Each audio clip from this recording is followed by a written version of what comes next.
ADN Emprendedor, el podcast de la Cátedra de Cultura Empresarial de la Universidad de Valencia. Iker Marcaide, bienvenido a ADN Emprendedor, el podcast de la Cátedra de Cultura Empresarial. Un placer, Juanjo. De la cual tú eres patrono. Sí. Y un patrono activo que colaboras mucho con nosotros, ahora hablaremos. Pero bueno, eres un montón de cosas. Eres ingeniero, MBA, y bueno, tu salto a las portadas fue por crear tu empresa, Peer Transfer, que hoy tiene otro nombre y cotiza en el Nasdaq. Uh-huh. Vamos a empezar por ahí, pero luego vamos a desenvolver este ovillo porque es que has hecho tantas cosas y haces tantas cosas que cuesta un poco, hemos de masticarlo. Pues yo empezaría por ahí, ¿no? Que tú eras un universitario en Estados Unidos. ¿Cómo comienza esta historia? Claro, a ver, yo diría que mi vida tiene como 4 capítulos, ¿no? Igual el primer acto, ¿no? Capítulo era pues como estudiante, ¿no? Estudias ingeniería industrial, bueno, pues empiezas a trabajar en consultoría, en alguna empresa y bueno, y ves la vida como bastante lineal en ese sentido, ¿no? Al final estás muy influenciado por la gente que conoces, las profesiones que tienes cercanas, ¿no? Y estás viendo pues una visión limitada del mundo, ¿no? En cierta manera, ¿no? Que es la que tienes más próxima. Termino en Estados Unidos, en MIT, empiezo ahí un MBA y un máster de dirección de operaciones. Y en ese momento, digamos, empieza mi segundo capítulo en la vida, ¿no? Que es cuando de repente me cruzo con una idea que me frustra. Bueno, con una situación que me frustra, una idea, una oportunidad, ¿no? Yo digo que las oportunidades a veces surgen desde la frustración, ¿no? Y yo en concreto, pues a veces tengo que vivir las experiencias ¿no? en primera persona para ver la oportunidad y por lo menos para despertar la inquietud y la pasión de querer resolverlas, ¿no? Y esa es esa segunda. Después hablaremos por un tercer capítulo que es volver a Valencia y Zubi y un cuarto capítulo igual cuando tomo un papel muy activo en una empresa del grupo. Hablaremos Zubi, ¿no? de eso. Ahí hablaremos. Entonces, en concreto, volviendo al segundo capítulo, pues básicamente para enviar bueno, la matrícula para pagar a la universidad, también gastos de vida, pues me doy cuenta en ese proceso, pues que pensaba que iba a ser muy sencillo, pero te das cuenta que, oye, pues el dinero no aparece en el destinatario, la universidad no identifica el pago, porque además yo iba becado por una fundación española, y bueno, pues claro, el emisor es la fundación, no era yo, ¿no? Y muchas veces en esas transferencias pues se pierde información por el camino o no llega el importe concreto, ¿no? Y claro, en ese proceso pues me doy cuenta, ¿no? Las comisiones, los tipos de cambio que aplican los bancos. Y dije, jolín, la verdad es que me parece un poco injusto esto porque además cuanto menos poder de negociación tienes, más terminas pagando, ¿no? Y esto en servicios financieros, como en otros casos, bueno, el cambio climático es otro ejemplo, quien más termina sufriendo es quien menos tiene, ¿no?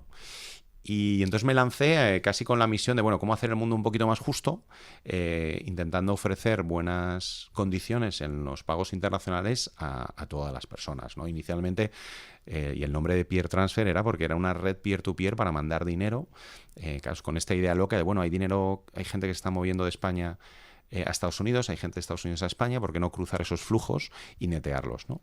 Y bueno, con todo tipo de pagos, ¿no? Después decidí centrarme en el sector educativo, con un enfoque un poco distinto, más bien de vender a las universidades y que esas universidades prescribieran a los estudiantes que nos usaran, ¿no? Y básicamente, por resumirlo en un minuto, cómo funcionaba, que creo que es ilustrativo, o sea, a ti te acepta en la universidad, ¿no? Te acepta MIT y te dice, bienvenido, ¿no? Tienes que pagar $40,000, haznos una transferencia de $40,000 a nuestra cuenta. Esta era un poco la solución.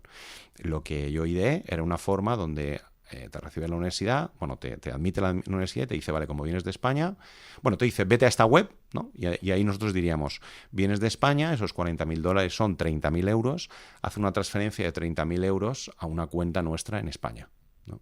Y nosotros agregaríamos esos 30.000 euros con todos los estudiantes de la zona euro, convertimos esos euros en dólares con una transferencia, imagínate, 5 millones de euros a dólares con un tipo de cambio muy bueno. Parte de esos ahorros se los lleva el estudiante, parte se los queda la empresa y ya a la universidad le decías, bueno, pues los dólares que vienen de Europa, de Corea, de China y tal, toma una transferencia de, no sé, 20 millones de dólares con todo el detalle de cada estudiante y posteado directamente en tu sistema de información, ¿no? Con lo cual, de esa manera ahorrabas dinero, pero también dabas mayor pues, tranquilidad a todas las partes, ¿no? Y bueno, las universidades dedicaban como media hora por transferencia, ¿no?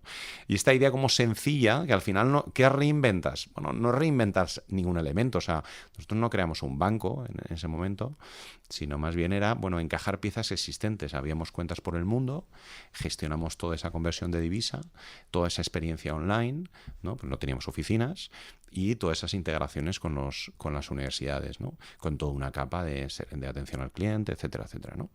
Y ese concepto tan sencillo, lo bueno era, yo creo que cuando emprendes tienes que empezar enfocado con algo muy concreto, ¿no? Y a mí el tema de las universidades me parece interesante porque, bueno, de la universidad pasas al estudiante, también a los hospitales, ¿no? Que muchos hospitales están vinculados a universidades, sí. Préstamos que los estudiantes pueden procesar. Y así es un poco, yo la estuve liderando 4 años como CEO, a caballo entre Boston y Valencia. O sea, era una empresa con esas dos cabezas, aunque la holding llegó a ser americana, pues bueno, el equipo, y sigue habiendo un equipo muy, muy fuerte aquí en Valencia. Y otras oficinas que empezamos a crear por el mundo. Y después di un paso atrás, volví a Valencia, y la empresa pues siguió su camino, y en 2021 es cuando salió a bolsa en Nasdaq. Y yo creo como un ejemplo del que estar orgulloso desde España, porque el talento pues español en buena parte hizo posible, ¿no? esta aventura. Y casi, bueno, pues desde la ilusión, ¿no? Yo me acuerdo que fundé con 26 años esta empresa, casi desde la ilusión, ¿no? El sueño de transformar algo. Y es un proyecto pues que no aún ahorra, ¿no? Cientos de millones de dólares a estudiantes de todo el mundo, ¿no? Cada año. Contado a posteriori, con el éxito en la espalda, me parece, claro, una historia maravillosa. Se me ocurren como 1000... Bueno, me parece brillantísima la idea, me ha encantado, porque yo conocía tu empresa, creo que no la había entendido bien hasta hoy. Es súper interesante, pero, joder, complicado de desarrollar. Tienes que aunar un montón de voluntades, entidades financieras, que los estudiantes confíen en ti para que esa transferencia vaya a ti y no directamente a la universidad. No sé, se me ocurren cosas que debisteis resolver graves. Sí, yo creo que cada empresa, modelo de negocio después tiene como, el top 5 de cosas que tiene que funcionar sí o sí para que mi negocio florezca, ¿no? Y después hay muchas otras, ¿no? Que pueden ser secundarias. Y esas top 5, ¿no? Las tienes que tener extremadamente bien controladas, ¿no? En este caso, por ejemplo, era adquirir a la universidad y que la universidad después te prescriba, ¿no? A los estudiantes. Para darles confianza a los estudiantes no te usan. Claro, o sea, si de repente lo que yo vi es que, claro, convencer a un estudiante que te mande $40.000 sin conocerte, es muy cuestas arriba. El coste de adquisición ahí es brutal, ¿no? En cambio, adquirir una universidad que la resuelves, ¿no? Unos ciertos problemas y después que inspire confianza al estudiante a la hora de hacerte una transferencia, pues entonces es mucho más sencillo, ¿no? Y evidentemente hay todo un... pues continuamente, ¿no? Estudiantes que, oye, pero ¿dónde está mi dinero? Y tal, ¿no? O sea, toda una excelencia operativa asociada, pues que era muy importante, ¿no? Y bueno...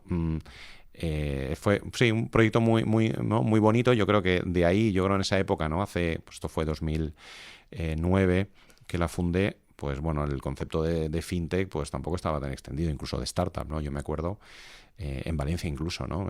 Y tuve como muy claro desde el principio que quería tener una pata fuerte en Valencia, porque yo creo que es a través de este tipo de proyectos que realmente traccionas ecosistemas, ¿no? Sí. El talento que surge de ahí, las experiencias, las lecciones compartidas, ¿no? Con el ecosistema. Antes de pasar de capítulo de vida, como dices, me parece muy interesante cuando tú estabas en Estados Unidos, eras un estudiante del MIT. Sí. Entonces, entiendo que tenías que dedicar tu tiempo al posgrado, pero de repente te metiste en una aventura que te debía complicar ser un estudiante de posgrado normal. Me gustaría que me explicaras una anécdota que me consta, que en un momento determinado, teniendo tú clara tu idea, fuiste a un inversor valenciano que me lo contó personalmente y me parece una historia muy de emprendedor, muy buena y muy digna de ser contada. Y le dijiste, me he gastado el dinero de mi beca en hacer esta empresa, ahora necesito tu dinero para poder pagar a la universidad. ¿Esto fue así? Pues fíjate, yo lo que tenía claro desde el principio es cuánto podía poner a riesgo, ¿no? En cierta manera, ¿no? Y yo es verdad que durante los 2 años que hice estos 2 másters más montar la empresa, intenté orientar muchos de los proyectos del máster en torno a la empresa, ¿no? O sea, no sé si egoístamente, ¿no? Conseguir que compañeros muy brillantes también trabajaran en esta idea mientras todavía se estaba gestando, ¿no? Pero, y tenía claro que, oye, tenía un préstamo, o sea, es verdad que había ido becado, con lo cual más o menos mis gastos de vida los cubría. Fui con una beca de una fundación, de la Fundación Caja Madrid, y también una beca de MIT. Pero claro, yo al final había pedido un préstamo de 40.000 euros a Caja Duero para pues, tener un poco de plan B, ¿no? Y eso es lo que tenía disponible para empezar a poner en marcha la empresa. Y entonces, bueno, la estuve trabajando, terminé, me gradué y entonces tenía claro que me iba a dedicar a esto y entonces en ese momento es cuando empecé a hablar con inversores. Y tenía claro que, aunque en Boston ya había algunos que habían mostrado interés y tal, me hacía especial ilusión también tener gente de este lado del charco, ¿no? Y entonces pues algunos angels entraron y bueno, evidentemente pues esa primera ronda yo creo que es generalmente la más difícil porque es muy basada en confianza y en la red que tú tienes, ¿no? Y bueno, luego hablaremos, precisamente una estrategia de inversión que hemos hecho es para poder invertir en fundadores que vienen de diversos perfiles que igual no tienen ese network, ¿no? Pero que son muy buenos proyectos. Eso desde Zubi Capital. Y bueno, y ahí tuve suerte, ¿no? de conectar con 3 angels, que además, pues uno valenciano, ¿no? Me decía, oye, pues las que clavaste el plan de negocios después de 5 años, porque yo le dije, oye, este es mi plan de negocios a 5 años, y le tomaba el pelo que decía, sí, el resultado en números ha sido el mismo, el cómo os llegaba ha sido totalmente distinto, ¿no? O sea, totalmente carambola al respecto, ¿no? Cumplir con él. Pero claro, al final, en negocios además, que tienes que moverte rápido, en este caso, pues, ¿no? Con un punto de ¿no? partners bancarios, regulación, etcétera, etcétera, al final no puedes montarlo solo con tu pulmón financiero, o sea, no puedes crecer así orgánicamente con tus ahorros, ¿no? Y ahí esa primera ronda pues fue clave. El proceso de crecimiento, ya te has lanzado, va a ser tu trabajo, tu destino, te vas a dedicar a esta idea que has tenido. Tienes que hacerte con las universidades y ser el primero, ¿no? O sea, es decir, hay X universidades americanas y tú necesitas ser el primero que llega. Sí. ¿Tenías amenazas o eres el único que se le había ocurrido esta idea? Pues sí que había algún otro competidor, ¿no? Y yo creo que siempre transformas las amenazas en oportunidades, ¿no? Había otro competidor que se dedicaba a pagos internacionales más allá del sector educativo, ¿no? Y ahí el pitch era, nosotros estamos exclusivamente centrados en el sector educativo. Bueno, es que no sabemos hacer, no tenemos nada más, ¿no? O sea, el grande hace muchas cosas, nosotros estamos enfocados, ¿no? Y además con una historia de un estudiante internacional que ha fundado esto, etcétera, ¿no? O sea, yo creo que es al final como también creas un storytelling que realmente te potencia tu propuesta de valor de cara a tus clientes, ¿no? Pero bueno, pues como todo, ¿no? Al final hay mucho de ideación, mucho de ejecución, a veces carambolas, ¿no? Yo al final también, oye, yo respeto muchísimo a los emprendedores independientemente de cómo han resultado sus proyectos, porque, bueno, yo estuve en distintos momentos a punto de cerrar. O sea, esa es la realidad, ¿no? Y bueno, y al final pues salió adelante. Yo creo que los emprendedores tenemos ese punto de optimismo, ¿no? De ingenuidad, de locura, ¿no? De soñar, y a veces, bueno, pues lo sueñas y al final sucede. Pero también respeto mucho a los que, bueno, pues por el camino pues ha habido cosas que a veces ni siquiera controlas, ¿no? Que no los tenías ni en el radar y hacen que se tumbe tu negocio. Otra cosa peculiar es que tú llevas a un éxito bastante importante a esta compañía, pero decides apartarte de ser el CEO, que no es lo más habitual, yo diría, ¿no? Lo más habitual es un poco eternizarse como el CEO, ahora que es el momento dulce.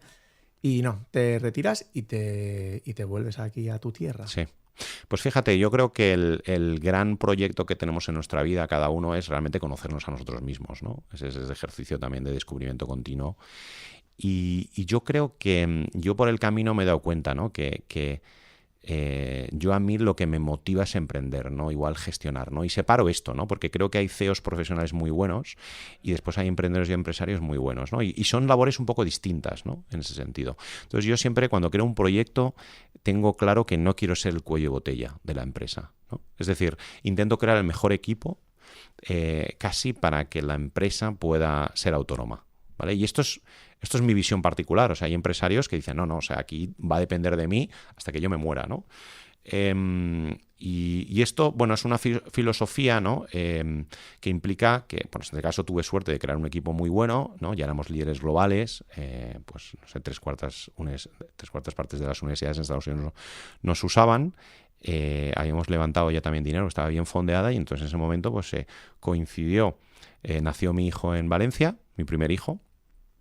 Y me di cuenta que, claro, que siendo CEO de una empresa, pues podrías trabajar en un reto, pero habiéndose abierto la oportunidad de qué es posible, qué no es posible, cómo transformas tu realidad a través de las empresas que puedes crear, me parecía interesante trabajar en toda una variedad de retos, además muy enfocados en temas sociales o ambientales, ¿no? Y ese es igual, ese paso hacia atrás, ¿no? que di o al lado. Seguí como socio, seguí en el consejo un tiempo también. Después, pues progresivamente he ido desinvirtiendo para financiar otros proyectos. Y entonces es cuando empieza un poco ese tercer capítulo de mi vida, ¿no? Que es Zubi. Y igual por profundizar me doy cuenta, además yo ese año que volví me obligué a no emprender nada así como a tiempo completo y estuve haciendo algunas inversiones, pues invertí en una empresa que se llama Masunga de acceso a energía en África, que casualmente la conocí en estas oficinas, cuando era antes Plug and Play, que lo descubrí y dije, ostras, qué modelo de negocio espectacular, donde puedes ayudar a descarbonizar, ¿no? Reemplazar lámparas de queroseno con soluciones de paneles solares. Encima estás ayudando a que niños puedan estudiar por la noche porque tienen luz y encima es un negocio que puede ser rentable, ¿no? Eso más la gran influencia igual de Social Nest y de Margarita, mi mujer.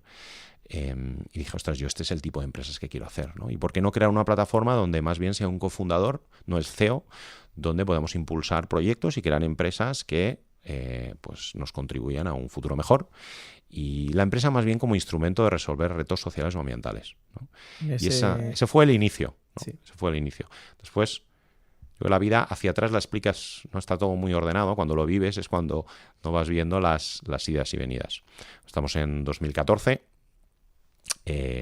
Empiezo a dedicar tiempo a dar forma a esto Zubi, algunas inversiones que había hecho como Angel. Y en breve pues me pongo a buscar un colegio para mi hijo mayor. Y claro, visitando colegios pues me recordaban en Valencia como yo había estudiado, ¿no? Dije, ostras, esto no puede ser, ¿no? Yo lo que querría para mis hijos es una educación pues personalizada, guiada por los intereses, por las motivaciones, que realmente tengan placer por aprender, ¿no? Y esto se lo compartí además en unas navidades a dos compañeros de carrera, a Mariano y a Irene, y dije, oye, ¿por qué no creamos un colegio? ¿No? Un colegio Montessori, en Valencia, en inglés además. Y bueno, al principio me miraron en plan, ya se le ha ido de nuevo la cabeza a Iker.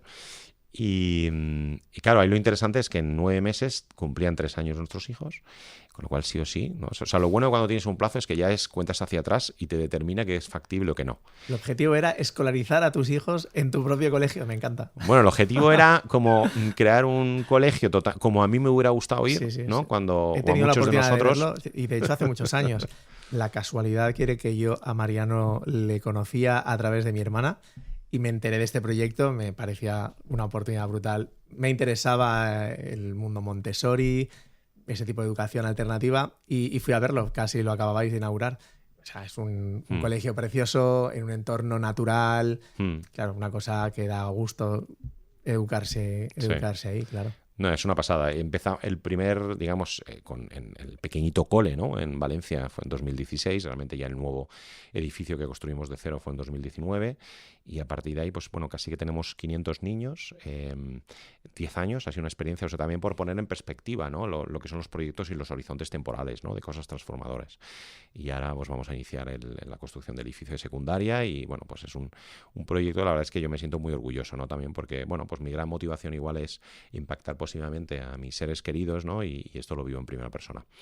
Y bueno, y es verdad que ese proyecto pues derivó, ¿no? Cuando pensé en qué tipo de entorno se podría crear alrededor del colegio, porque es verdad que cuando preguntaban muchas veces a las familias dónde querrían ubicar el colegio, o sea, yo en general la mentalidad startup la he ido transmitiendo en distintos proyectos en sectores muy distintos, ¿no? Y en este caso, por ejemplo, el colegio, antes de buscar la ampliación, ¿no? La ubicación del colegio, yo me senté con las familias y les enseñaba fotos, oye, ¿qué opinas de esto, no?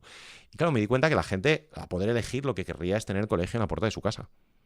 Y que realmente muchos de los retos de las ciudades que vivimos, ¿no? Pues polución, congestión, ¿no? Los atascos, ¿no? Incluso mucha infraestructura derivada que genera brechas sociales y en el territorio, derivan más bien de que, oye, pues tienes el colegio en un sitio, vives en otro, trabajas aquí, ¿no? Te diviertes en otro. Y entonces me pareció la oportunidad de cómo crear un entorno alrededor del colegio que fuera una comunidad muy alineada con estos valores, y de ahí nació ese segundo proyecto que fue Barrio La Pinada, que es un proyecto que estamos todavía en proceso de diseño y tramitación en el entorno, en Paterna, que realmente pues, es un proyecto yo creo muy inspirador de cómo reinventar las ciudades a una cierta escala, con un proyecto co-creado con los futuros vecinos que vivirán allí, pues objetivos muy ambiciosos, ¿no? De asequibilidad, de innovación social, de baja huella de carbono, de consumo de energía, agua, biodiversidad, etcétera, ¿no? Y eso ha sido pues esa segunda pata dentro de Zubi, que es Zubi Cities hoy, que no solo tiene el proyecto de Barrio La Pinada, sino también otros proyectos. Por ejemplo, tenemos 2 proyectos en Burjasot que estamos desarrollando, y desde ahí intentamos contribuir al reto de las ciudades, ¿no? Claro, ya teniendo estos 2 proyectos, el colegio, el barrio, pues empiezas a ver cosas que te frustran un poco, ¿no? Pues oye, estamos construyendo el colegio y ¿qué pasa con los residuos del propio colegio? ¿Vale? Es un colegio, ¿no? En buena parte de madera, cubierta de madera, cerramientos, es verdad que generamos menos residuos, pero lo normal de esto es que termine en el vertedero, ¿no? Y dijimos, ostras, pero ¿cómo puede ser esto, no? Y de ahí surgió pues otro proyecto cocircular que creamos de cero para dar segunda vida a los residuos, ¿no? Y después, pues cuando empezamos, por ejemplo, con Barrio La Pinada, oye, pues ¿cómo deberíamos construir los edificios? Ostras, ¿por qué no podemos usar madera? Que es una madera técnica que al final, pues los árboles capturan carbono cuando crecen, ese carbono lo puedes embeber, ¿no? Retener en los edificios, ¿no? Y es un material pues saludable, etcétera, ¿no? Pero claro, no existen muchas constructoras de madera. Entonces creamos Gudea como una empresa, ¿no? Y así creamos una docena de proyectos nuevos que, digamos, cuelgan de Zubi Labs como nuestro área de emprendimiento, que es ese tercer área de emprendimiento. Entonces hasta ahí llegamos a COVID, creando empresas, y claro, llegamos a COVID y vimos pues un panorama de que igual el mundo, por lo menos España, veíamos probablemente más necesidad de capital, de financiación, de inversión, que necesariamente de nuevas empresas, y así es como nació Zubi Capital, que es ese cuarto área dentro de Zubi, que es inversión en empresas terceras. Inicialmente con el fondo de deuda de Venture D para startups de impacto a nivel paneuropeo, el primer fondo de esas características a nivel paneuropeo, y de ahí pues hemos ido expandiendo, ¿no? Un segundo fondo enfocado, que este es el que comentaba antes, en un poco ese primer ticket, ¿no? En startups de impacto, donde además podemos fomentar la diversidad y la inclusión social. Este también es paneuropeo. Y después tenemos una estrategia de inversión bastante activos a nivel global en soluciones que mejoran la calidad de vida de personas con diabetes tipo 1. Realmente, bueno, hemos invertido ya en un par de empresas de Estados Unidos. Miramos cosas desde biotecnología, dispositivos médicos, food tech y salud digital. Y bueno, y esto pues conecta también, ¿no? con mi hijo, ¿no? que vive con diabetes tipo 1. Y bueno, y vi la oportunidad de poder hacer algo al respecto, ¿no? Y estos son pues algunos de estos proyectos digamos, de esa tercera etapa, ¿no? Y ahora hablamos de la cuarta etapa de mi vida. Te definen como emprendedor en serie, creo que ha quedado bastante claro. Y inversor con impacto, creo que también. El día que presentaron el libro que te han escrito, que han hecho una biografía, pues es, o sea, muy interesante, refleja todo lo que cuentas y más. Ese día dijeron, una frase me hizo gracia. Tú y tu mujer, que te ha apoyado en todos estos proyectos, sí, como estás comentando, os llaman los Gates valencianos. Bueno, yo creo que hay otro orden de magnitud, ¿no? Entre Bill y Melinda Gates y nosotros, pero bueno. Pero más allá de la gracia, se dijo algo en este sentido que verdaderamente lo pienso y nos iba a hablar un poco de nuestra sociedad y tal.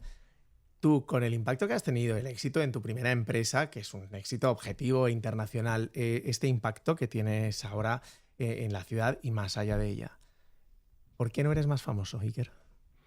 Bueno, no sé si la métrica mía, ¿no? Igual es ser famoso. Es más, te confieso, no sé, cuando César... No es un tema de porque vanidad. gente conoce más la historia, ¿no? Es curioso que un emprendedor como tú no sea una persona mucho más pública en este país. O sea, para mí es un poco un síntoma de algo, en realidad. Ya, dices como cultura española. No sé, fíjate, porque a mí cuando César me contactó y me dijo, oye, me gustaría escribir un libro sobre ti, creo que es una historia que se tiene que conocer, yo le dije, oye, pero yo la primera reflexión fue en plan, ostras, pero en serio, destapar mi vida y tal. Y después, cuando pensaba sobre ello, decía... O sea, dejando al lado, ¿no? Pues ¿no? Las pocas ganas igual, ¿no? De transparentar muchas cosas, incluso personales. Lo vi más bien una oportunidad de mostrar cómo puedes alinear tu trabajo con tu propósito, ¿no?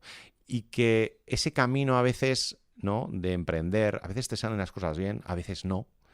es una montaña rusa, son zigzags, ¿no?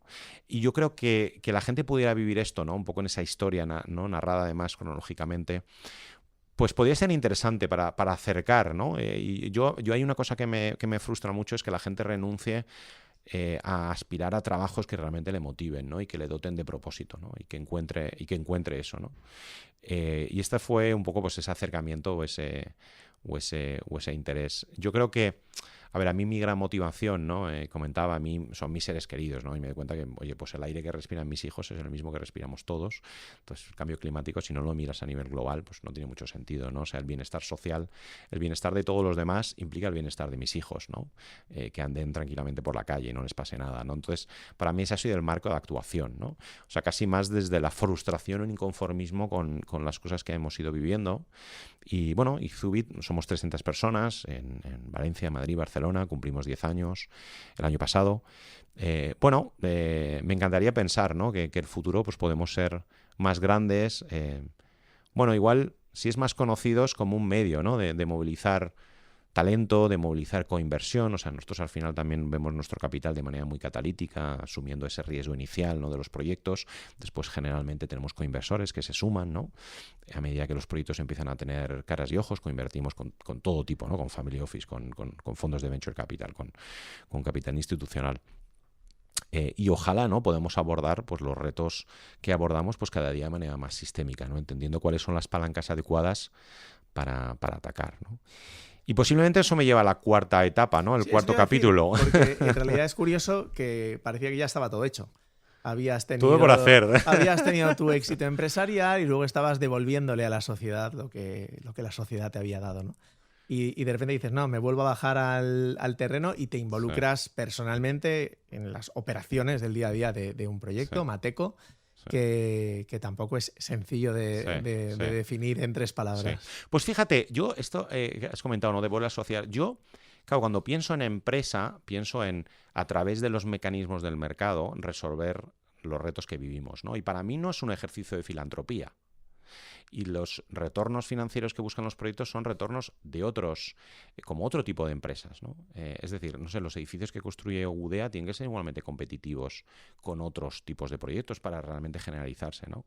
Es verdad que nosotros pues tenemos, ¿no? Pues digamos que más allá de Zubi como familia, pues la Fundación Social Nest y la Fundación Felisa, que podemos hablar, que estuvo muy activa durante la Dana, digamos como esfuerzos más filantrópicos, ¿vale? Separamos eso un poco. Y el capítulo de Mateco, digamos que dentro de nuestra estrategia de creación de empresas, yo ya tenía en el radar que, bueno, más allá de oportunidades que nos pueden ir surgiendo, a veces como sinergias de otras que tenemos en marcha, o de necesidades que vemos, ¿no? De frustraciones, hay un punto que a mí me frustra mucho, que es todo ese talento investigador en España, que a veces con ideas que quedan en el cajón, pues olvidadas o no transformadas en empresas, ¿no? Y nosotros este concepto de spin-offs de Tech Transfer ya lo teníamos presente, pero bueno, como en la vida al final cuando se te cruzan cosas concretas es igual cuando reaccionas, ¿no? Y en este caso, pues hace 2 años, ¿no? A mí me presentaron además un padre del colegio, que terminó sumándose además al proyecto de Mateco. Manu me presentó a Gonzalo y me dijo, oye, tengo un investigador que es brillante, que está frustrado, no sabe qué hacer, tiene una situación complicada. Entonces lo conocí y posiblemente son esas situaciones que el 99% de la gente hubiera dicho, esto es muy complejo, me voy por patas, ¿no? Y yo dije, ostras, esta innovación en torno a materiales que te puede tener un papel tan grande a nivel global de descarbonización, que se ha hecho aquí, ¿no? En la Universidad de Valencia. Dije, ostras, esto hay que darle una oportunidad. Oye, que igual perdemos dinero, perdemos tiempo, pero por lo menos hay que darle una oportunidad para que pueda florecer, ¿no? Y así es como nace Mateco, como la unión de todo un equipo de investigador que venía 10 años trabajando en nuevos materiales para descarbonizar el mundo, empezando por materiales, o sea, catalizadores, electrodos para producir hidrógeno verde, pero con un potencial de muchísimos otros usos.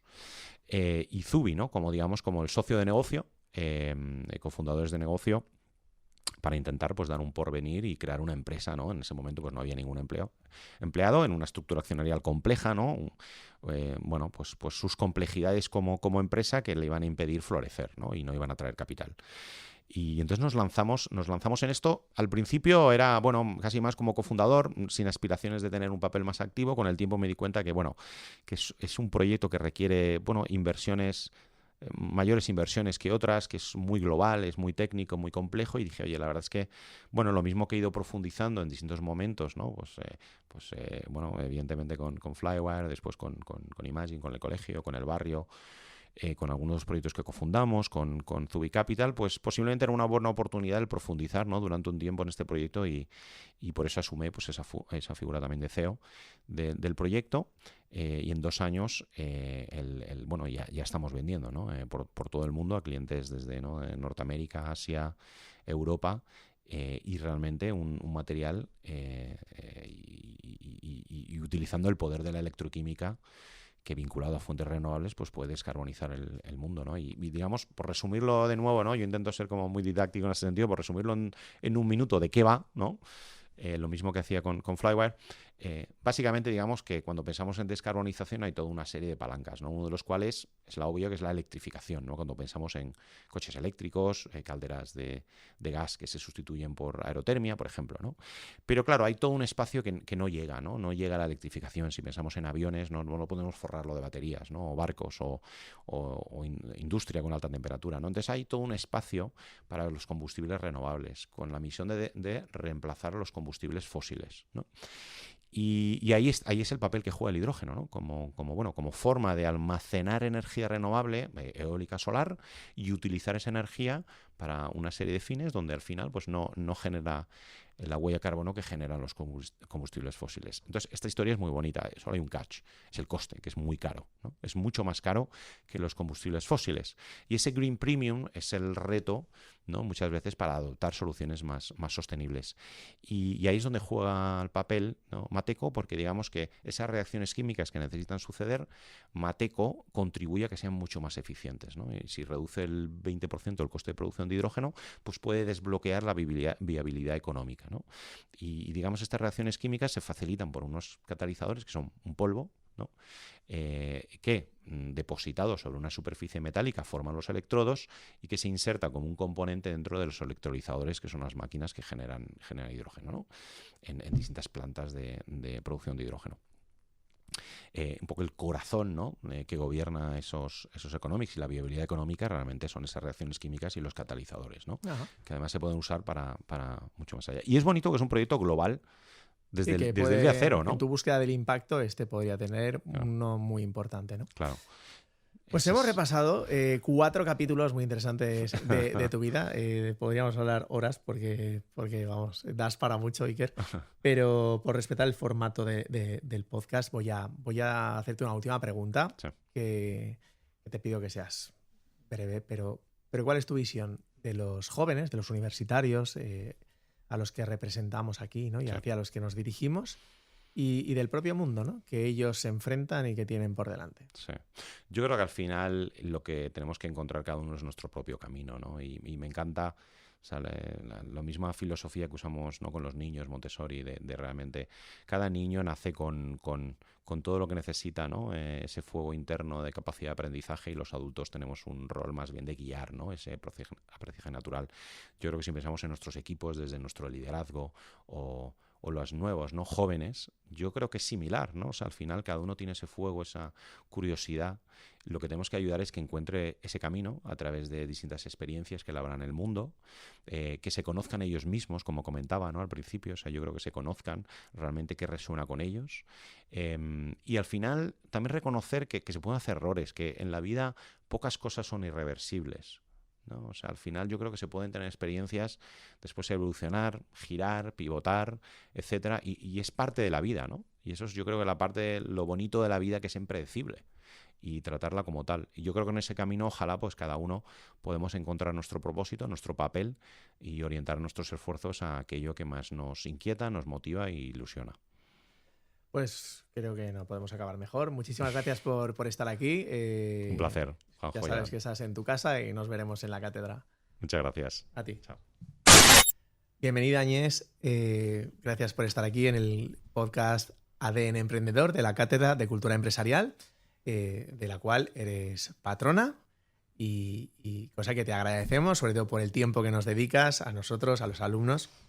Te presento como consejera delegada de Libertas 7, desde 2004, un grupo valenciano cotizado con actividad inmobiliaria, turística e inversiones.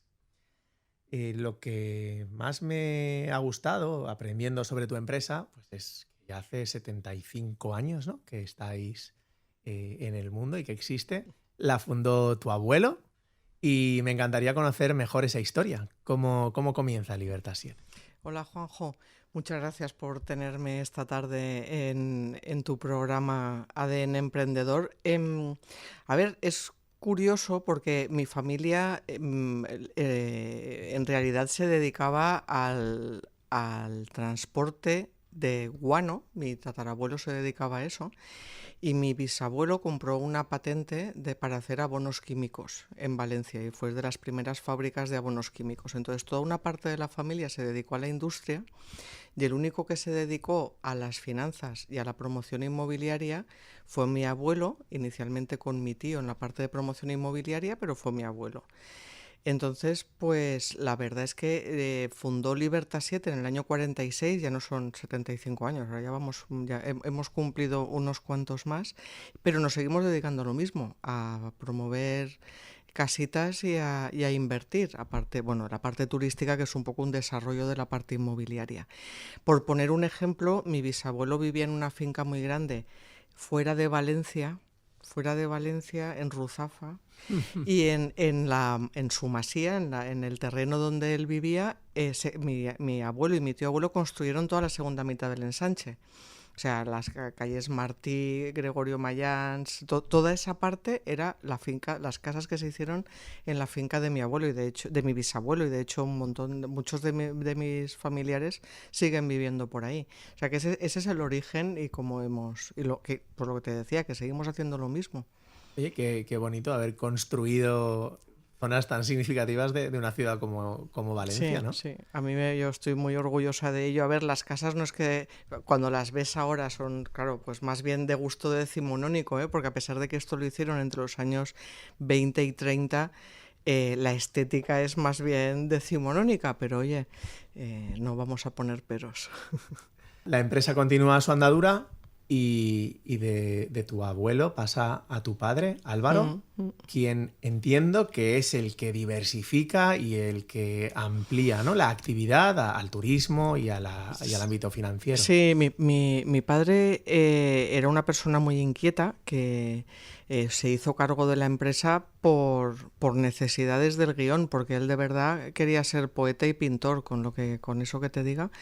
Mi abuelo murió cuando él tenía 16 años, entonces digamos que no hubo transmisión de la empresa como tal, porque mi tío, el hermano mayor de mi padre, se hizo primero cargo de la empresa.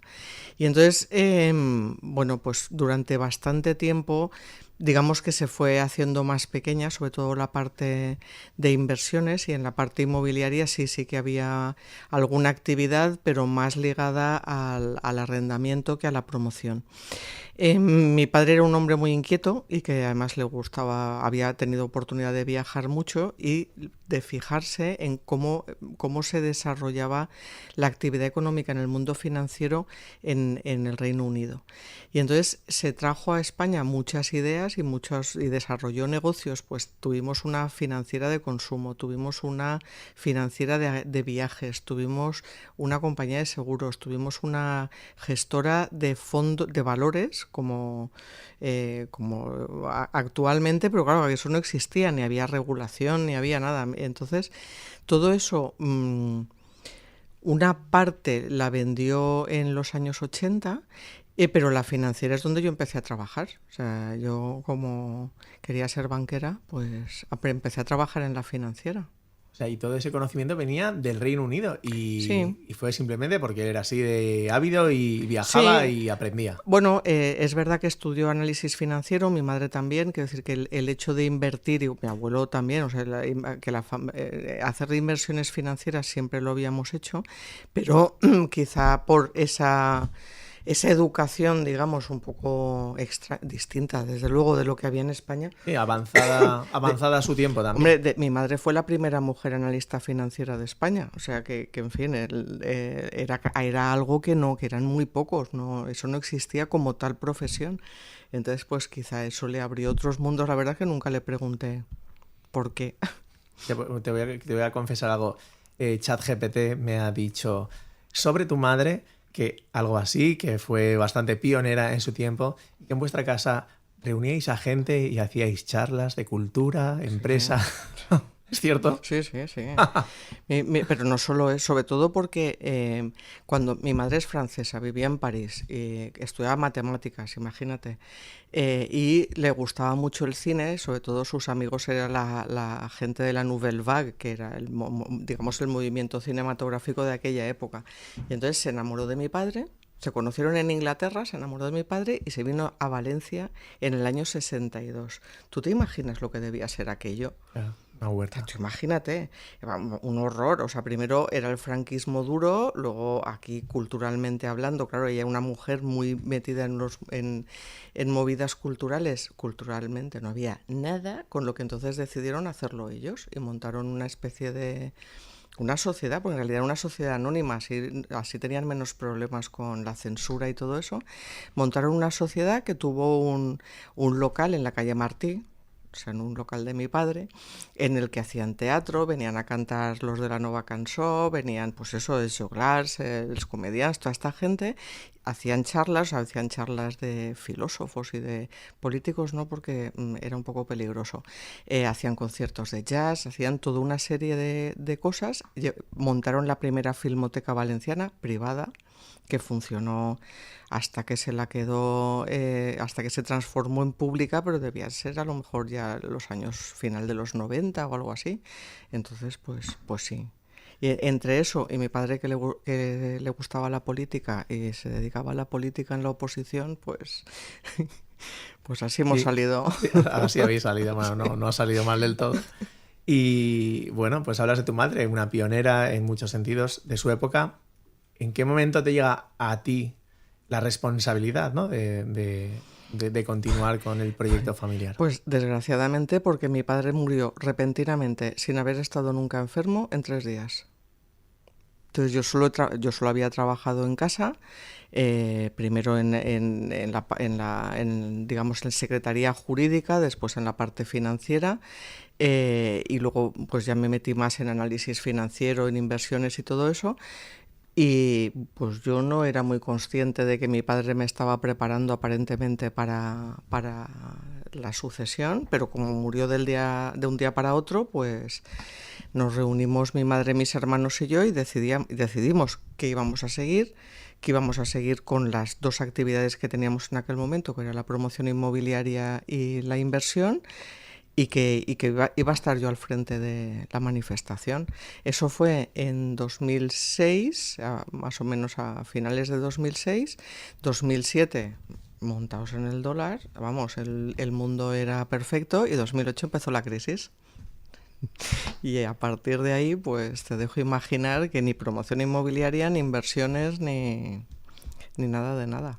Y bueno, pues mira, hablemos de fracasos que justo hemos tratado de este tema antes de entrar, ¿no? Es muy importante para nosotros y para los estudiantes y para los futuros emprendedores entender, ¿no? que no todo es tan bonito y cómo se sale de esos fracasos. ¿Cómo fue esa época?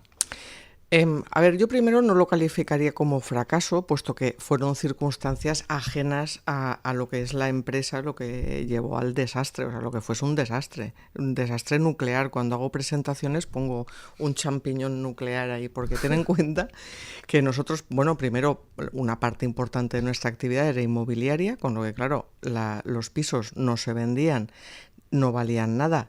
O sea, ya no era digamos el respaldo que tenías de esas propiedades inmobiliarias para pagarle al banco, porque obviamente nos habíamos endeudado para hacer esas casitas, pues de pronto ya no valía nada. No valía nada porque nadie lo quería comprar. Entonces, en un mercado que tú tienes un bien que nadie te compra, pues es como si vale cero, por mucho que te haya costado hacerlo. Entonces, eso por una parte. Por otra parte, el Banco de Valencia se fue al garete. Nosotros teníamos una inversión importante. De hecho, fue mi tío abuelo uno de los fundadores, refundadores, porque el Banco de Valencia tuvo 2 fundaciones del Banco de Valencia y fue presidente mucho tiempo, mi abuelo fue presidente mucho tiempo, etcétera. Pues el Banco de Valencia se fue al demonio. Y luego mi padre había sido fundador del diario El País y el grupo Prisa en esos años también se fue al demonio. Con lo que entonces, digamos, esos 3 pilares, que era como el grueso de valor de mi balance, de pronto no valía gran cosa y ni me pagaban dividendos ni podía vender casitas. Entonces, digamos que fue un momento complicado, muy complicado, que gestionamos manteniendo la calma, sin presentar concurso, sin hacer ERE, procurando mantener la situación, pero yo creo que por suerte la compañía, mi padre la había diseñado lo suficientemente bien, procurando diversificación y equilibrio dentro de la propia compañía, con lo que pues utilizamos bienes que teníamos inmobiliarios para pagar al banco a lo mejor deudas financieras, utilizamos cartera para pagar no sé qué, en fin, al final sobrevivimos, que yo creo que es lo importante, sobrevivimos y aquí estamos, que vamos creciendo. Desde luego el golpe, desde luego no tenemos el tamaño que teníamos antes de la crisis, nos hemos jibarizado, como yo digo, pero se puede salir. Se puede salir y además hay que salir, pero te lo tienes que creer y tienes que tener un equipo que se lo crea contigo, porque si no, tú solo ya puedes remar que es imposible. Imagino que fue un reto muy importante para ti como empresaria, pero también encima como mujer, porque ser mujer empresaria ha sido... Bueno, me has confesado que en un momento determinado de tus inicios cuando empecé, sí. te vestías prácticamente como un hombre para poder encajar, ¿no? No, sí, porque ten en cuenta que yo era la nena, o sea, la chiqueta, la más joven y además chica. Y yo no me suelo morder la lengua con lo que digo, lo que pienso, con lo que era un poco molesta en determinados casos. Entonces, para que no me temblaran demasiado las piernas, efectivamente me vestía con traje de chaqueta de hombre y no me ponía corbata porque ya era un poco exagerado, pero iba muy así como muy puesta. Yo empecé a ir a consejos de administración pues al final de los 90 y evidentemente era la única mujer. No, la verdad es que no me he sentido nunca especialmente discriminada, pero por lo que te digo, porque, tampoco es que... creo que tengo... en aquel momento no estaba tan segura, pero cuando lo veo con perspectiva tenía la preparación, desde luego, para poder juzgar una empresa, precisamente por haber estado en la financiera mucho tiempo. Leer una empresa, leer un balance, leer una cuenta de resultados, hablar de estrategia, estaba bastante preparada para todo eso. Entonces, pues es lo que te digo, yo decía lo que pensaba, igual me miraban un poco raro, pero se lo tragaban. Bueno, cuando hablas de que estabas bien preparada, eres licenciada en Derecho, en Historia del Arte, curiosamente en Gemología y en Análisis Financiero. Me parece un currículum muy acorde a la historia de tu familia. Muy por florentino, cierto. ¿no? Es Sí. muy florentino. A ver, yo de verdad quería ser gemóloga. O sea, yo en realidad en el cole hice ciencias y yo quería... A mí me gustaban las piedras. No la geología, o sea, las piedras preciosas, no las piedras normales. Y en Valencia se podía estudiar eso. Descubrí que se podía estudiar el gremio de joyeros había hecho un acuerdo. En mi familia no hay ni un joyero, además no nos gustan demasiado las joyas, solo tienes que verme. A mí me gustaban las piedras, o sea, los brutos, los naturales, unido a la cristalografía que me apasiona. Entonces, el gremio de joyeros había montado un acuerdo con la Universidad de Barcelona y venían a dar clase aquí pues profesores de la Universidad de Barcelona y los propios joyeros. Entonces yo disfrutaba como una loca con los brutos, o sea, viendo cómo se forma un cuarzo, cómo se mide no sé qué, la refracción, el color, todo eso me gustaba mucho. Pero claro, de eso difícilmente iba a vivir. Y encima las clases, como eran para profesionales, eran a partir de las 7 de la tarde, de 7 a 10 de la noche. Y entonces mi padre me dijo, o estudias otra cosa o empiezas a trabajar. Y dije, vale, estudio otra cosa. Y entonces me matriculé en Derecho, que luego me gustó mucho. Quiero decir que yo al final, pues como me suele gustar casi todo, me lo pasé muy bien. Historia del arte, que era mi pasión, vamos, siempre me ha gustado mucho. Tengo un hermano historiador, y entonces cuando separaron en la Universidad de Valencia las carreras de historia y de historia del arte, porque inicialmente historia del arte era como una especialización de historia, y yo no quería estudiar historia, que ya tenía mi hermano que sabe mucho. Quería estudiar historia del arte. Cuando se separaron, me matriculé enseguida, pero yo ya tenía 2 hijos, trabajaba y todo eso. Y empecé a buscar alrededor mío de, por favor, quién tiene un hermano o una hermana que se haya matriculado en historia del arte, que yo no voy a poder ir a clase y a ver qué me pasa los apuntes, ¿sabes? Y estudié historia del arte y me gustó muchísimo, y además lo hacía los fines de semana. O por las noches, tardes, noches, y me servía para limpiarme la cabeza. Es decir, al final es como tener una afición. Si tú vienes del trabajo con la cabeza así y te dedicas a seguir dándole vueltas a los temas a los problemas o a los retos que tienes, y no limpias tu cabeza para el día siguiente, yo creo que eres muchísimo menos productivo. Y entonces, pues me gusta mucho la lectura, el cine y todo eso, pero estudiar historia del arte me sirvió para eso y para ordenar mis conocimientos. Y me lo pasé muy bien. Y además la hermana pequeña de un amigo mío, que encima vive al lado de mi casa, me pasaba los apuntes los fines de semana. O sea que ya ves, y estoy esperando para, a ver, jubilarme lo veo complicado, pero para empezar a estudiar filosofía, que me lo he dejado. Siempre he dicho, voy a estudiar filosofía, pero no ahora, porque tengo que ser más mayor para sacarle más provecho. Muy bien, bueno, vamos, se está recomendando mucho, ¿no? Que en este tiempo que la IA nos amenaza a nuestra parte humana, hay que estudiar filosofía. Lo he oído varias veces últimamente. No, yo es más por admiración rendida de Adela Cortina y Jesús Conill, que me parecen unas personas maravillosas y unos sabios que tengo la suerte de poder contar como amiga, como amigos. Vamos, es que creo que es un poco como historia del arte, ¿sabes? Que he leído mucho, pero necesito organizar mi cabeza y mis conocimientos y aprender más, claro. Ahora que nombras a Adela Cortina, pues tuve la oportunidad de estar en una jornada de EdNor, hablando de ética en las empresas. Ella estaba, tú estabas, y es una parte de tu vida donde tienes un compromiso con ese aspecto de las empresas, la parte ética, de los valores. Eso es muy interesante, la fundación EdNor, valga la redundancia, porque en un momento dado se encontraron Emilio Tortosa, que era el director general de Bancaixa, con Adela Cortina, que es catedrática de ética de la Universidad de Valencia, de ética aplicada. Entonces Adela quería estudiar más de éticas aplicadas, y una de los temas que le interesaban mucho era la empresa, pero claro, tenía que conocer empresarios que quisieran empezar a dialogar con ella para poner unos fundamentos o para conocer fundamentos éticos de la empresa, y entonces se creó ahí una simbiosis y un diálogo súper fructífero entre Emilio y los empresarios que se reunieron alrededor suyo, pues Paco Pons o mi padre o Carlos Turró, por ejemplo, que participaron en la fundación de EdNor, y el llamado Grupo de Valencia, que es el que encabeza Adela, de ética aplicada, en este caso para la empresa. Entonces yo empecé a ir al seminario de EdNor, que este año creo que cumplimos, creo que es el 36º o algo así, con lo que fíjate si hace años que dura el asunto. Empecé a ir con mi padre y he seguido yendo. Entonces, al final, el seminario y todas otras... Claro, ahora hacemos muchísimas más actividades de eso. Lo que te hace es ayudarte a reflexionar cuando tienes dilemas éticos en la empresa y se plantean con cierta frecuencia, por dónde tienes que ir.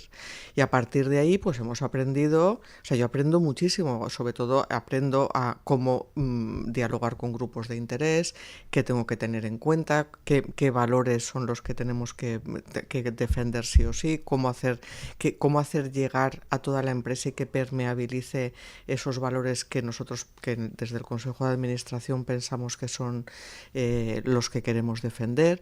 Y entonces, ese diálogo permanente es muy estimulante intelectualmente, pero es muy aplicable a la empresa, que es lo interesante. Es directamente aplicable a la empresa y a construir tu responsabilidad social desde una base dura, o sea, desde una base filosófica. Dura, lo digo no en el sentido de que sea difícil, sí, sino que es fundamentada, fuerte, exacto, sí. muy fundamentada. Y entonces a partir de ahí, bueno, pues ahora se habla de ESG, no de responsabilidad social, pues vale, pues le vamos a dar ese matiz, pero vamos, en realidad estamos hablando de los valores de la empresa y cómo se declinan esos valores frente a unos interesados o a otros, o frente al medio ambiente o frente a la sociedad en general. Entonces, pues no sé, a mí me encanta, me estimula muchísimo y me lo paso muy bien con lo que... Estoy pensando, colaboro con Ednor todo lo que puedo. tienes una de las pocas empresas valencianas que cotiza en bolsa y llevamos bastantes minutos hablando de filosofía, de renacimiento y de ética. ¿Por qué te parece raro o Me parece contradictorio o interesante. cómo? No necesariamente, pero a lo mejor un poco peculiar. ¿Crees que eso habla de Libertas 7? ¿Crees que tiene una esencia genuina en este sentido? Empezando por su nombre, sí. Claro, quiero decir que al final cualquier empresa, si no tiene... Primero, diferenciemos lo que es una empresa de un negocio. Segundo, si decides montar una empresa o viene de tu familia o, lo que sea, o cualquier otra circunstancia, esa empresa tiene que tener una armadura, porque si no la tiene, probablemente no perdure en el tiempo. Entonces, no sé, desde luego la empresa familiar, uno de sus principales objetivos es que tú recibas algo y lo pases al siguiente en las mejores condiciones posibles. Claro, si quieres hacer eso, primero tienes que ver siempre a largo plazo, tienes que ser prudente y tienes que tener unos valores, porque si no, no permanece. Que me parece muy bien, que decir que no tiene, las empresas no tienen por qué querer perdurar en el tiempo. Me parece muy bien quien quiera hacer negocios mientras que sea lícito. No es, cada uno es como es y decide intentar ganarse la vida como le parece bien, pero si quieres hacer una empresa y tu familia es empresaria, tienes que seguir unos códigos, que no tienen por qué ser los mismos, pero tienes que seguir unos códigos. Y entonces, pues yo creo que eso habla de Libertas 7. Que además es una empresa cotizada, pues mira, casi que me ponen más fácil toda la organización interna, la gobernanza y todo eso. También te diré que en mi casa había consejeros independientes en los años 70. O sea que, en fin, pues una vez más, la herencia anglosajona. Pero yo he trabajado siempre en una empresa cotizada. Luego, es que para mí es normal rendir cuentas, ser transparente, tener auditores. Para mí es normal, no me supone un trabajo distinto, pero porque siempre he trabajado así, porque ya cotizábamos desde el año 80 Valencia tuvo bolsa a partir del año 80. Mi padre batalló mucho para que hubiera bolsa y puso todas sus empresas a cotizar, con lo que yo acabé la carrera y ya eran todas cotizadas. Me está llamando la atención porque hay cosas que desconocía de vuestra biografía, el impacto de tu familia en la sociedad valenciana. Eso es muy interesante en muchos sentidos. Cuando cumplimos el 75 aniversario, le pedimos a Josep Vicent Boira, catedrático de Geografía de la Universidad de Valencia, que escribiera un pequeño ensayo sobre nuestra familia, ¿no? Y se llama, digamos, vertiente empresarial de nuestra familia. Se llama la Galaxia Noguera. Creo que lo tenemos publicado en la página web. Y entonces lo que se dio cuenta es que desde mi bisabuelo hay 4 elementos que se repiten en todas nuestras historias, aunque no nos hayamos conocido entre nosotros, ¿no? Que son, bueno, la empresa por un lado, la preocupación social, o sea, pues del estilo, mi bisabuelo fue de los fundadores de la Mutua Valenciana de Accidentes de Trabajo, a principio del siglo XX, la unión con Casa Caridad, en fin, todo ese tipo de cosas. Y luego Europa, como vector, como ejemplo, como anhelo, porque tú imagínate, en la época de mi abuelo, Europa era algo que andaba por ahí, pero que no estaba tan cercano. La empresa, obviamente, y la valencianía, o sea, el defender lo nuestro y de defender la comunidad valenciana o como lo llamaran en cada uno de los momentos distintos de la historia, ¿sabes? Y es curioso que es verdad que esas preocupaciones nos trascienden a todo. No, ahí está ese fundamento filosófico del que hablamos que ha trascendido generaciones, Sí. ¿no? Muy interesante. Hablas en este sentido de responsabilidad social, o como quieran que se llame ahora. Fundáis la fundación Sí. Libertad 7, que tiene pues, actividad Cultural principalmente. La fundación la hicieron mis padres esencialmente para crear un museo de la colección de mi padre. Mi padre coleccionaba miniaturas y en especial soldaditos de plomo. Pero porque mi padre era un niño repelente y se guardaba tenía soldaditos de cuando era pequeño, que dices, pero ¿cómo no rompiste o perdiste esto? No me lo puedo creer. Pues no, mi padre era muy ordenado y se guardaba sus soldaditos. Entonces, en este momento tenemos abierto un museo, el Museo Liber de los Soldaditos de Plomo en la calle Caballeros, en el Palau de Malferit. O sea que es que yo lo digo muchas veces, que aunque no te interesen los soldaditos o la historia de la moda o del cómic, porque de todo hay en el museo, ven a ver la casa, porque eso sí que vale la pena. Eso yo creo que es difícilmente... Yo he estado. Solo con tener la oportunidad de entrar en el edificio ya vale la pena. Claro. Porque esos palacios pues, de la calle Caballeros están cerrados la mayoría o sí. No es fácil poder verlos. Con la excusa del museo, pues... Nosotros lo tenemos abierto desde hace mucho tiempo y además mi madre dice con toda la razón que esas casas o se viven o hay actividad dentro o se acaban cayendo. Entonces nosotros no solo tenemos en Caballeros 22 tenemos el museo, pero en Caballeros 36 compramos otro edificio, no sé si, igual tú eres muy joven, pero había un pub que se llamaba Hanax, ¿te suena? Me suena. Bueno, pues ¿Será que no soy tan joven al final? Bueno, entonces donde estaba el pub Hanax es otro palacio que hay en la calle Caballeros, era un bar. Dentro de ese edificio hay trozos de la muralla árabe y un torreón entero del siglo XI. Entonces dices, ¿qué hace un bar? Que Hanax es porque la puerta de la muralla árabe que había en esa zona, la puerta de la culebra, es el Bab al-Hanax.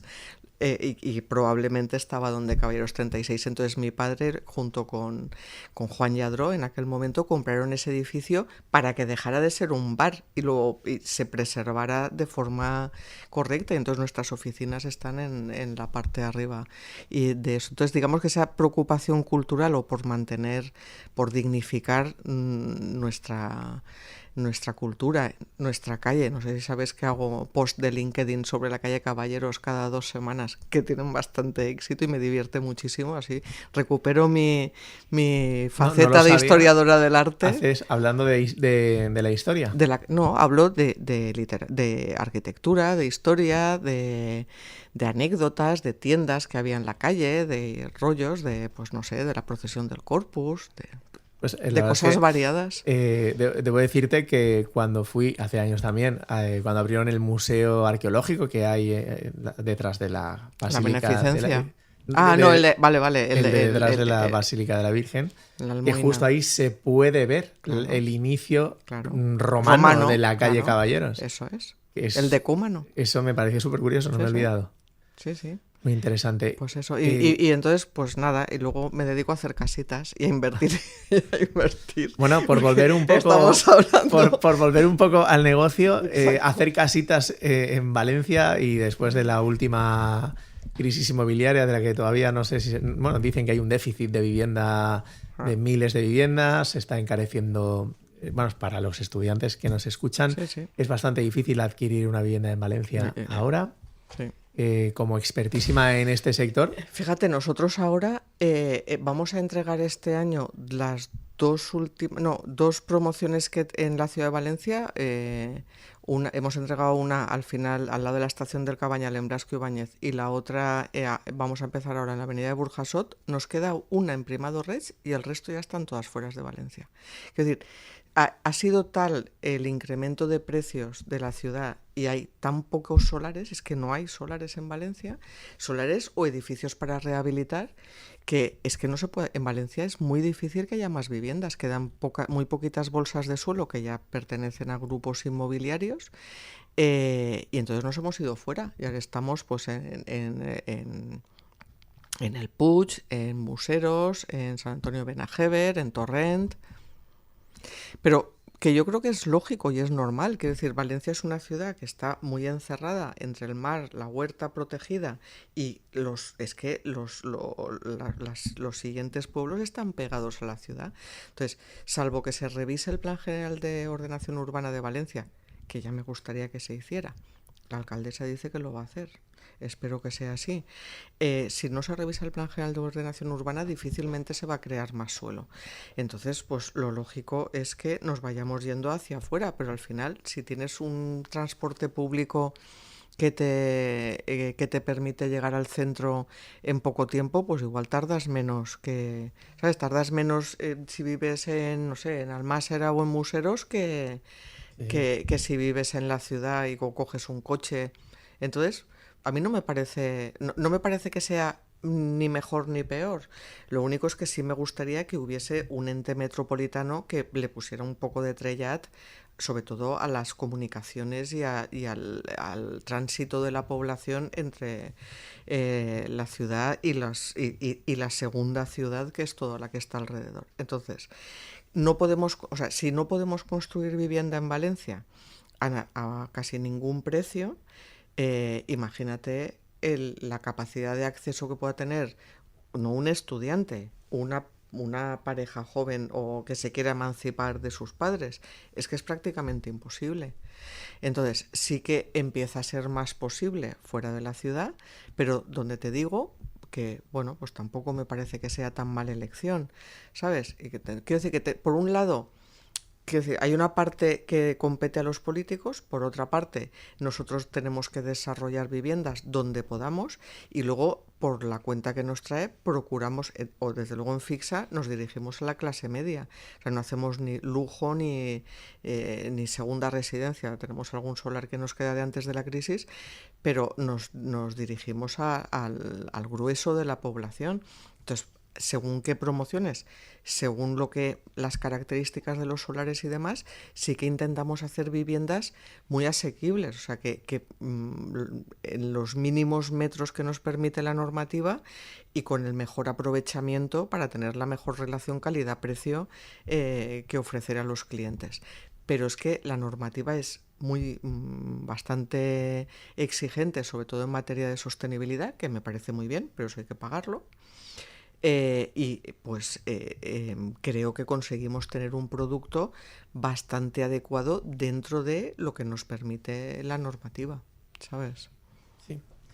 La verdad es un problema muy difícil de resolver y no es solo nuestro, que es que se reproduce el problema en toda Europa.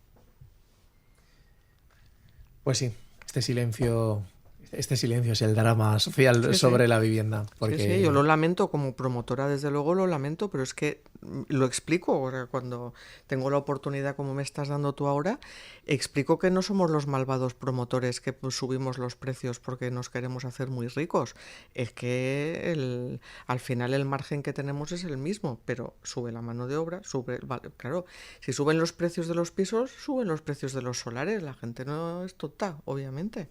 Más el encarecimiento de la mano de obra, la muy gran regulación que tenemos encima.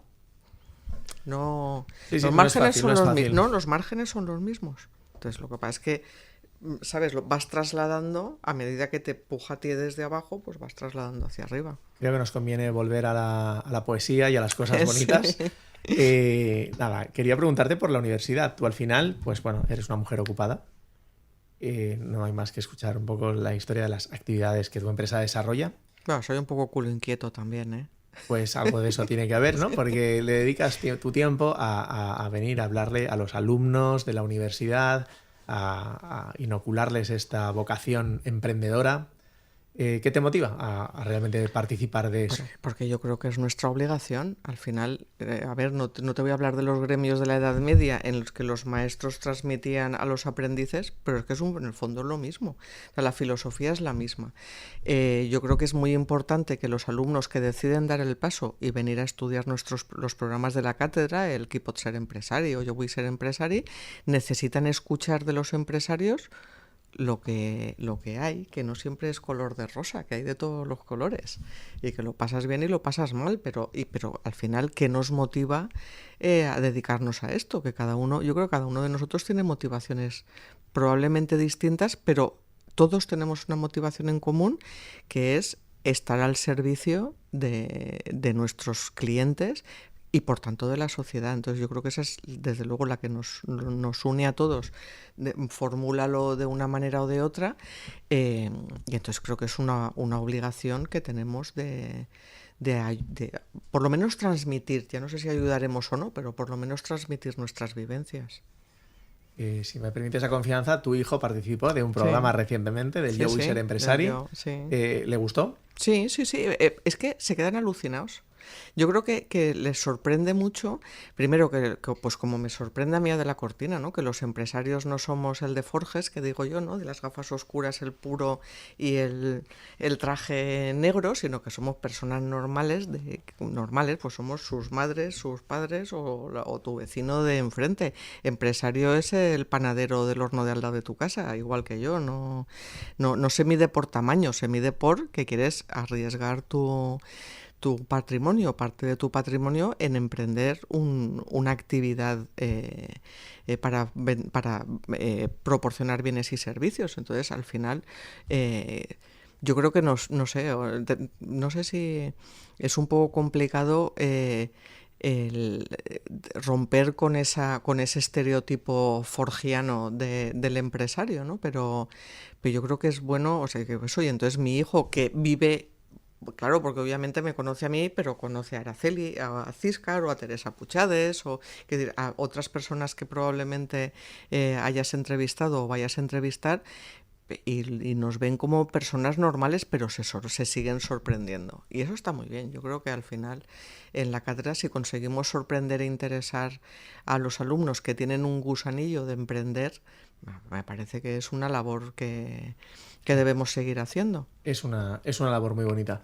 La verdad es que creo que esto con la prescripción de tu hijo, que me parece un gran final para nuestro podcast, y te agradezco muchísimo tu presencia. Me ha parecido una conversación muy curiosa, muy interesante y muy variopinta.